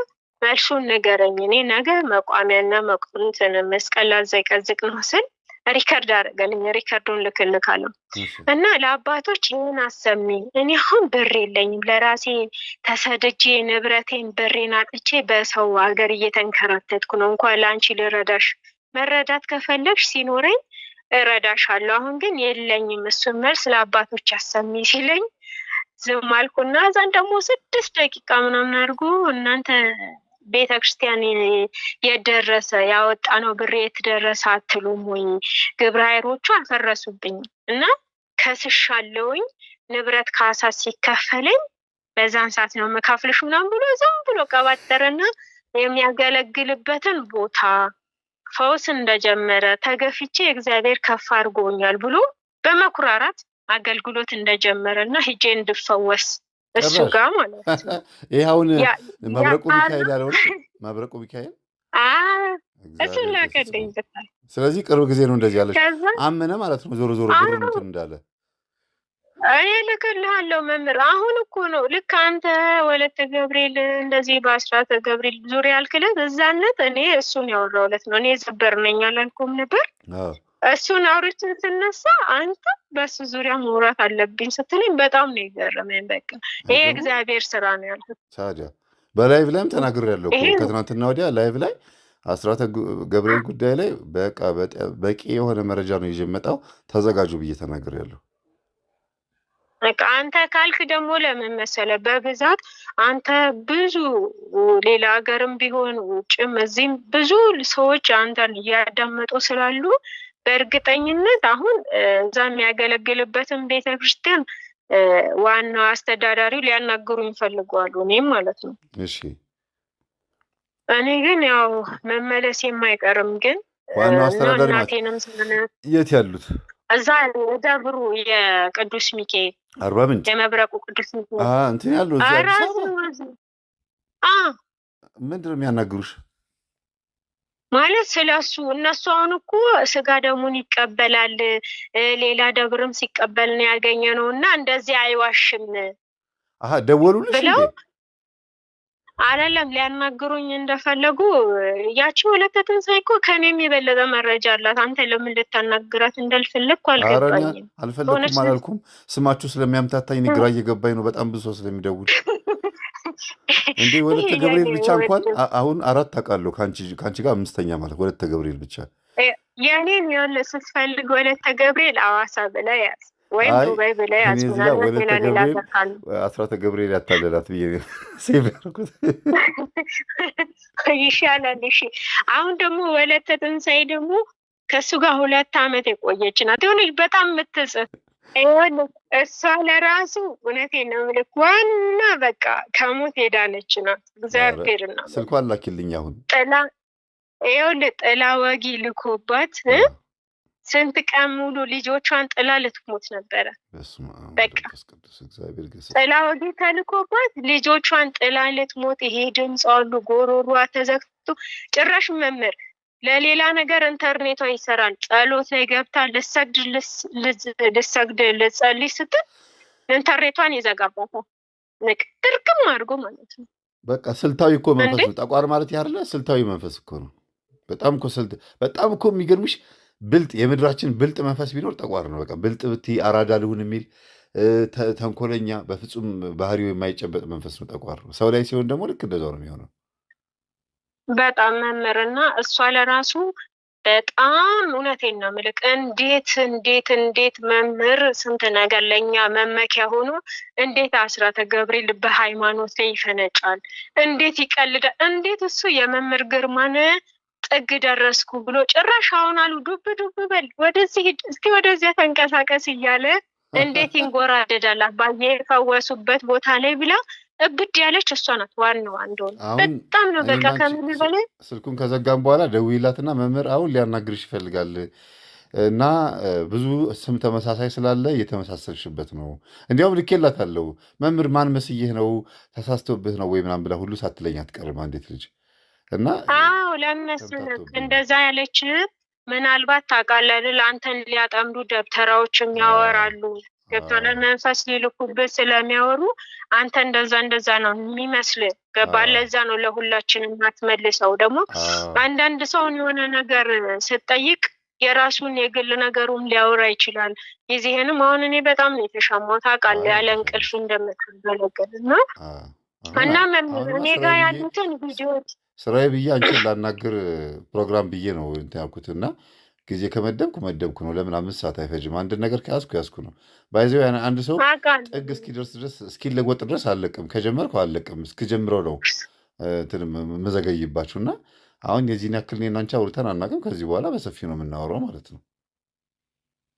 እሺ መምህር፣ አሁን ያው የአንተን ትምህርትን ብዬ እናቴ ይኸውልህ እንዳልኩህ ያው ቤተሰቦቼ መናፍቅ ናቸው። አብሬ መቀላቀል በጣም ቢከብደኝም ማዘሬ መኪና አደጋ ደርሶባት ያው አንድ እግሯ ከአገልግሎት ውጭ ሆኖ አልጋ ላይ ነው ያለችው እና አሁን ቢያንስ ነገ ወደ ማዘር ጋር ከሄድኩ ኢንተርኔት ላይ ይሰራ ይችላል። ቢያንስ 1 ሳምንት 2 ሳምንት እሷ ጋር ሁኜ ተመልሼ ወደ አዲስ አበባ እመጣለሁኝ። ቢሮ እመጣለሁ። አንዳንድ በረከትም ነገሮች ማደርግ ነገር አለ መቀበል እፈልጋለሁ።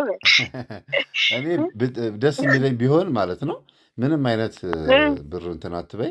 የመቆረቢያ ልብስ ብቻ ነው አሁን የተቸገርነው። ብዙ ስለሰጠን ጾም ከተፈታ በኋላ የመቆረቢያ ልብስ አንድ ዝም ብለሽ ገዝተሽ አምጪና በቃ እሱን ስጦታ አቀበልሻለሁ። አይ መምህር አንተ አንድ ስላልክ ቢያንስ እኔ 1 4 5 ይዤ ልመጣለሁ። እግዚአብሔር ይመስገን። የወንድ 2 የሴት 2 ይሄ ነው ቁም ነገር ለስራ እንጂ መምህር በቃ የወንድ 2 የሴት 2 ችግር የለውም። እውነት ለአንተ ከዛም በላይ ይገባል መምህር። በጣም አመሰግናለሁ። ከዛም በላይ ሊሆን ይችላል እና መምህር እውነት አንዳንዴ እኛ ፈልገን ሳይሆን እግዚአብሔር ትላለህ እኮ በቃ እግዚአብሔር ፍቃድ ነው ትላለህ። ብዙ ጊዜ ደውሎ የአንድ ሰው ስልክ መርጠህ ስታነሳ ይህ እኮ የእግዚአብሔር ፍቃድ ነው ትላለህና ዛሬ ደግሞ የፈጣሪ ፍቃድ ነው። ዘቢብንም በእምነትንም ሰላምዬንም እግዚአብሔር ይጠብቅልን።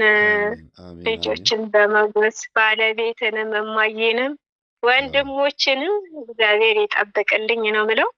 አሁን ለትንሱ ነግራታለሁ ያለውን ነገር። እሷም ያው ብዙ ሁሉንም ነገር ታውቃለች። ከኔም የበለጠ 2 ዓመት ምናምን ከሱ ጋር ዘልቃለች እና በጣም ጥሩ። በጣም የምታሳዝን ሰው ናት። ወደ ትንሣኤን ከአንቺ ቀጥሎ በደንብ አወራታለሁ። አንቺ ንገሪያት መምህር ስም ተመሳስሎበት ነው፣ ብዙ ተመሳሳይ ስም ስላለ ነው ይቅርታ ብሎሻል በያት። ቮይሱን ገብቼ ማዳመጥ የከበደኝ ስራ ላይ ሆኜ ብዙ ቮይስ ስለምትልክ ገብቼ የማዳመጥ ሞራሉም አልነበረኝም እና ችግር የለውም። አንቺ ግን ከእናትሽ ስትመለሺ አጠቃላይ በህይወትሽ በተለይ ከምንፍቅና የተመለስኩ ስትኝ ነፍሴ ዘለለች፣ ደስ አለኝ። ስለዚህ ምንድን ነው ብትቺ ከእናቴ ስትመለሽ ቀጥታ አግኝኝና ኢንተርቪው አደርግሻለሁ። ከአንቺ ህይወት ደግሞ እንማራለን። ኧረ እኔ እፈራለሁ። ኧረ እውነት እፈራለሁ። በፍጹም ጀርባሽን ሰተሽ እኮ ነው። እውነት ደግሞ ጀርባሽን እውነት ሰተሽ በጣም መልክሽ አይታይም። እሺ ኧረ ችግር የለውም። ችግር ማለት ቀርጸህ ይሁን የምትል ከሆነ ችግር የለውም። አዎ ቀርጸን ላይቭ እኮ አይደለም ማለት ላይቭ አይደለም አልኩህ እኮ አሁን ያው ታያዋለሽ። ለማንኛውም እግዚአብሔር ለዛ ቀን ያደርሰን። ደስተኛ ነኝ እውነት ደስተኛ ነኝ። እንማርብሻለን። በዛ ላይ ደግሞ የእግዚአብሔርን ስራ መስክሩ አይደል የሚባለው? ድንቅ ስራውን መመስከር ግዴታችን ነው። አዎ ሌላው ደግሞ ላመሰግንሽ እፈልጋለሁ። ሁለት ነገር ነው የማመሰግነው። አንደኛ እንደዚህ አይነት ፈተና ውስጥ ገብተሽ በሃይማኖትሽ የእስልምና ልትገቢ ፍለሽ መናፍቅም ሆነሽ ከዛ ደግሞ ከዓለማዊነትም መጥተሽ ኦርቶዶክስ ላይ ስትጠመቂና ስትጸልይ እንዲህ አይነት ፈተና ገጥሞሽ እንኳን በመጽናትሽ እኔ እግዚአብሔር ጽናቱን ቢሰጥሽም እኔ ግን ላመሰግንሽ እፈልጋለሁ። ምክንያቱም ይህንን አይተሽ ደግሞ መልሰሽ ወደ መናፍቅ የምትሄጅበት እድል ነበር። ወደ ሌላ እምነት ወደ ሰነፍ ክርስቲያን የመሆን ዓለማዊ የመሆን እድል ውስጥ ገብተሽ እኛንም ሁሉንም አጠቃላይ የገጠመሽን ነገር በሙሉ ጥልት አድርገሽ ከእግዚአብሔር ጋር የምትጣይበት ሁኔታ ነበር የሚፈጠረው። ምን ያህል ትምህርቱ ጠንካራ እንደሆነ የተረዳሁት አንቺ ልብ ውስጥም እግዚአብሔር እንዴት በእውነተኛ ፍቅር እንደተሳለ የተረዳሁት ባለሽ አሁን ጽናት ነው። እና አሁንም ገዳም ትሄጃለሽ፣ ትቆርቢያለሽ፣ ትጸልያለሽ እና ይሄ ለእኛ በጣም ትልቅ ኩራትና እንደው አመሰግንሻለሁ። ተባረኪ፣ እግዚአብሔር ይባርክሽ ነው የምለው። መምህር ሁላችንም እግዚአብሔር የበረከት ሰው ያድርገን። መምህርዬ እግዚአብሔር ይጠብቅህ። አሜን አሜን። እኔ ሳልሆን እግዚአብሔር ቸር ነው። ለመሰለ በዚሽ ምድር ላይ አባታችን ቅዱስ ኢዮብ እኮ ምንም ይዞ እንዳልመጣ ራቁቴን ተወለድኩ ራቁቴን ሄድኩ አይደል ያለው። ራቁታችን ምድር ራቁታችን ነው የምንሄደው። የዚሽ ምድር ነገር ዛሬ ልክ ታይቶ ነገ የሚጠፋ ጤዛ ስለሆነ አሁን አይተው የሚጠፋ ነገር ነው። ለሚጠፋ ነገር ፈጣሪን መካድ ከእግዚአብሔር መጣላት ትርፉ ራስን ነው የምጎዳው። አረ ምንንም ማጎዳ የባሰ እንደሆነም መጥፎ ነገር ላይ ስለሆነ እንደሆነም በምስጋና ነው። ለምን እኔ ለሱ ለፈጣሪ ስለሆነ የሰጠሁት እሱ ግን አሁን ይህን ስራውን ማቆም እንዳለበት ብቻ ነው። በመንፈሳዊ ህይወት መደለል የለበትም።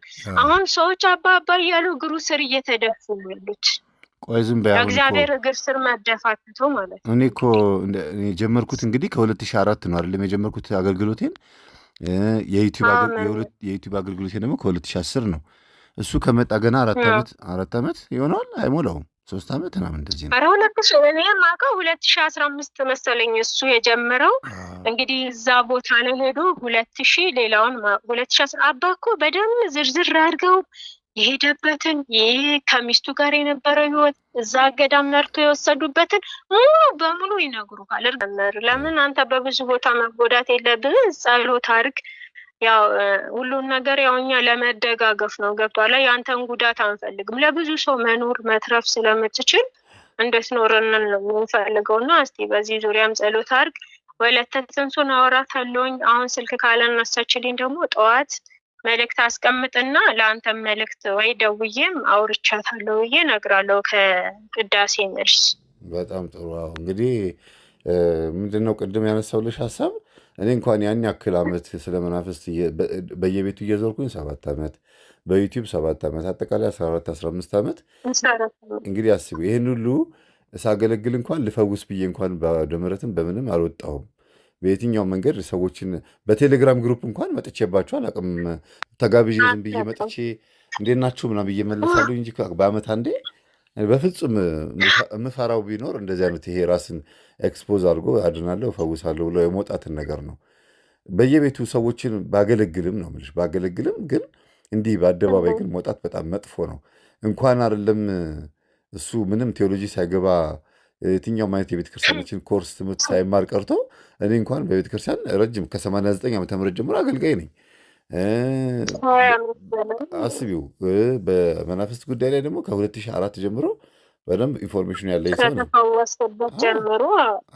እና ይሄን እንኳን ሁሉ ኮንፊደንስ ኖሮኝ እንኳን መውጣት ያልፈለግኩት የቅዱሳንን መንገድ በደንብ ስለማቀው አባቶቻችንን እንዴት መንፈስ እንደሚዋጋ እንዴት ዘርጥጦ እንደሚጥል እያንዳንዷ ነገር ስለማቃት ደፍሮ መውጣት ጥሩ አይደለም። በውስጥ ማገልገልን የመሰለ ነገር የለም።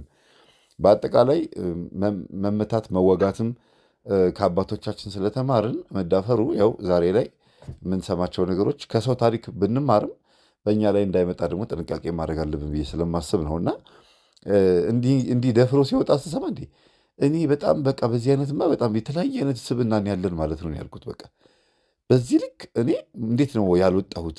በዚህ ልክ ወጥቼ ሰው ላድን፣ ልፈውስ፣ ወይም ላስተምር፣ ወይም ደግሞ በአጠቃላይ ቴሌግራም ግሩፕ ልክፈት ብዬ ያላልኩት የሆነ አንድ ስር የሰደደ ጥሩ የሆነ አስተምሮ በውስጥ ያለ ማለት ነው ብዬ ነው ያሰብኩት። ገባሽ? እና ከንቱ ውዳሴ፣ ትዕቢት ምናምን፣ ግትርነት፣ ራስን ማኮፈስ የሚባሉ ነገሮች እጅግ በጣም ጡንቻቸውን አፈርጥመው መጥተው ክምር ያሉበት ሰው ቢኖር ይሄ ልጅ ነው። እና እግዚአብሔር ከዚህ ነገር ይገላግለን፣ እኔንም ይጠብቀኝ እግዚአብሔር። ራስንም ጠብቅ መመራው ልጆችንም እግዚአብሔር በእምነትንም ዘቢብንም በጸሎትንም እግዚአብሔር ይጠብቅልህ። ሰላምዬንም ባለቤትንም ያንተ የሆኑትን በቃ እግዚአብሔር በአንተ ዙሪያ ያስቀመጡህንም የትምህርት ልጆችንም ቢሆን የአንተ ፍሬ የሆኖችን ተማሪዎችንም እግዚአብሔር ይጠብቅህ። መምህር እሱ የሆነ ስለ እሱ መጥፎ ነገር ስትናገር ማለት ነው አንተ መንፈስ መልስ ልቧን እኔ እሷን ነው የምፈልገው ብሎ ራስህ መንፈስ ያደርጋል።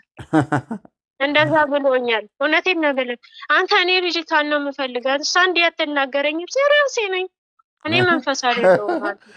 ምናልባት ቼክ እያደረገም ይሆናል። ምናልባት የላከው መንፈስ ገብቷል ወይ አልገባም ወይ፣ ምናልባት እኔን ያዋረሰኝ መንፈስ ስራ አለ ወይ የለውም ብሎ ቼክ ሊያደርግ ፈልጎም ይመስለኛል። ሳውራ አንተ መንፈስ መልስ ወደ ራሷ ልጅቷን መልስ፣ እኔ ልጅቷን ነው ማውራት የምፈልገው፣ ወደ ራሷ ስትመለስ ትደውልልኝ ብሎ ባላወቀ ጆሮ ላይ ስልክ ዘግቶ እንደዛ አድርጎ የሚያውቃል። ምንም ሊታማ አይፈልግም።